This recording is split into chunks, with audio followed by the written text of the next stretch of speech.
Hey guys, I'm back to read you another story.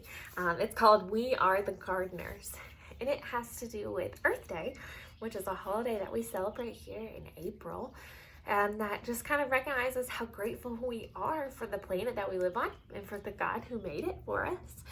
And I thought I'd read us this story outside today in honor of that. So you might see the dogs wandering along behind me, you might hear the birds chirping, or see the wind blowing my pages.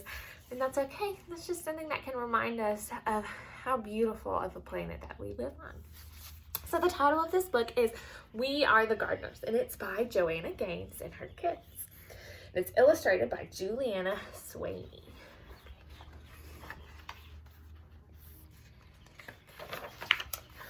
We Are the Gardeners. That's a pretty official title, but we didn't start out this way. Just like our garden, we started small and grew from there. Some say that a garden grows from seeds, but we think it grows from trying and failing and trying again. A garden is hard work, but so is most of the good, important stuff in life. Our family garden story began with one small potted fern. Dad stumbled upon it at the hardware store when he ran in for some supplies. He said it was just too cute to leave behind, and he thought it would make Mom smile. And it did. It would make me smile too. I love little plants. We chose a sunny windowsill for that pretty little fern. It seemed like a good, safe spot for him to grow. This was back when we were little kids, but we still remember visiting the plant each day to give him a drink. And sometimes we'd even whisper to him a bit. And then, plot twist, out of nowhere, our fern died. Death by overhydration. That's just a fancy way of saying we gave him way too much water. Looking back, each one of us must have watered him every day. That's a lot of drinks for a little plant. By mistake, we loved that plant to death.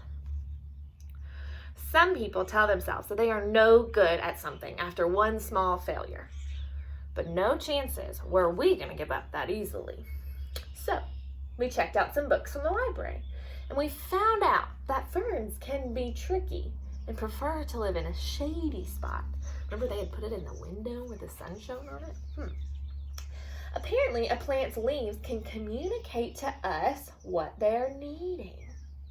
We also learned that most plants have good manners and like to sip, not gulp. Lessons learned. So that means that they needed to water it a little more gently, not as much. Dad got us a fresh fern, and with it came fresh hope. This time, we set the pot on our piano, way on the other side of the room, where the sun wouldn't give him so much attention. We made a watering schedule and took turns saying a lot of nice things to our little sprout of a plant. And fern number 2 lived and thrived and grew, and finally, Mom got him a little potted friend. See all the little plants they have up there? And then another, and then 1 or 2 more. We noticed that talking to our plants actually helped them grow bigger and stronger. So we added some songs and jokes into the mix. Unlike when we overwatered, 0 plants died from us talking too much. Pretty soon, plants were taking over the house, and Dad said it was time to graduate to outdoor gardening. Mom was as excited about the new outdoor garden as we were, and she started talking about it with a dreamy look in her eyes. That's when Dad called a family meeting so we could come up with a real plan. We all gathered around the kitchen table and got to work dreaming, planning, and drawing things out. Look, everyone's helping, even the littlest kids. Gardening can be done by any age. We knew we needed a sunny place, a place where the plants could sunbathe for at least 6 hours a day. We'd be red as radishes if we did that, but plants just love it. And more than that, they need it. In the garden, there's no life without light. It's just like us. There's no life without the light of the world. Dad always says that the foundation is the most important thing when it comes to building a house. A house can't be strong if it's built on something weak. And the same holds true in a garden. So to make the foundation of our garden strong, we filled it with something called soil. Good soil, which includes a bunch of tiny living things called organisms, can grow things in it. That's pretty amazing when you stop and think about it. A whole hidden world of life is happening beneath our feet. Just because you can't see the good things with your eyes doesn't mean they're not there. And another cool thing about soil is that it feeds and strengthens the seeds we sow. And then, like a miracle, plants and flowers burst out of the ground. See all the things under the ground? All we can see is the tips, but good things happen underneath it as well. We also knew we needed our garden to get plenty of water. Rain is the very best thing for plants to drink, but it's hard to know if and when rain is coming. So a couple of other options to keep plants hydrated is to collect rainwater or use a sprinkler or garden hose to get the job done. Once we had a location with plenty of sun, good soil, and a watering plan, we got right to work. First things first, seeds. The most fun part of planting out our garden, was deciding what to plant. We started with the foods we liked to eat, like strawberries and tomatoes. And then we chose some pretty flowers to keep them company. The thing about seeds is that they're everyday miracles. Everything a plant will grow up to be is already hidden inside the seed. We chose flowers like zinnias, sunflowers, and cosmos so that pollinators could visit our garden. Butterflies, hummingbirds, and bees spread pollen around from flower to flower, encouraging even more things to bloom. We like knowing that little helpers are out there in nature working with us to help this garden grow. The bees must have put out the word that we had a pretty good thing going because, sure enough, all sorts of other critters started to arrive. We quickly found that there were 3 types of bugs in our backyard: the good, the bad, and the ugly. Let's start with the worst part. It was a pretty sad day when the aphids, pronounced aphids, arrived. They are some of the more well-known villains in the gardening world. They sucked the life right out of the plants.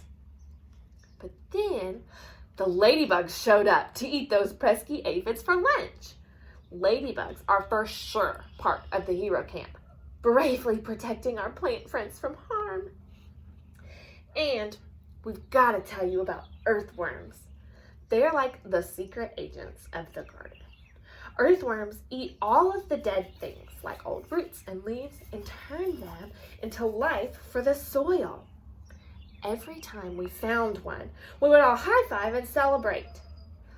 They aren't pretty, but who cares? They're awesome, and we love seeing them hard at work. We realized pretty quickly that we needed to keep the weeds out. They're the true bullies of the garden. Weeds try to steal water, sunlight, and nutrients from our fruits and veggies, and it's our job to make sure those little rascals don't take over. If we ignore the garden for too long, the weeds run wild and hurt our beloved plants. It's so much easier to do just a little bit every day. Kind of like work around the house. If you pick up your toys every single day, it's easier than waiting for one giant pile of mess. We were officially gardeners and had a real-life garden to prove it. That garden became our pride and joy. Day in and day out, we tended to our plants, making sure they got plenty of sun and water. Every time a new plant sprouted up from the ground, our excitement grew right along with it. As time passed, our garden grew bigger, and so did our family. When our garden was finally in full bloom and growing tall, we'd run through the aisles and watch the butterflies flutter around us. Oh, that's so beautiful. Uh-oh. But one day, as we were mid-skip, we noticed some trespassers helping themselves to lunch. And by lunch, we mean half of the garden. Animals may look cute and innocent, but some, my dogs are speaking up for the animals, but some have a sneaky side. They can wipe out a garden in no time flat. Look at their poor garden. The chickens ate the vegetables. The goats ate Mom's roses. And the bunnies weren't picky at all. They ate anything in sight. Saying goodbye to that many happy plants was even harder than throwing away our very first dead fern. We debated if we should just give up. Was it really worth it to start all over again? Then we remembered one very important detail. We are the gardeners. It was our responsibility not only to grow this garden, but also to protect it.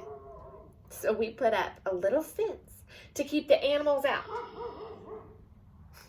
and got to work rebuilding our garden. It didn't take long to get our plants and flowers growing tall again. To this day, our very favorite days are when we get to gather the fruits of our labor.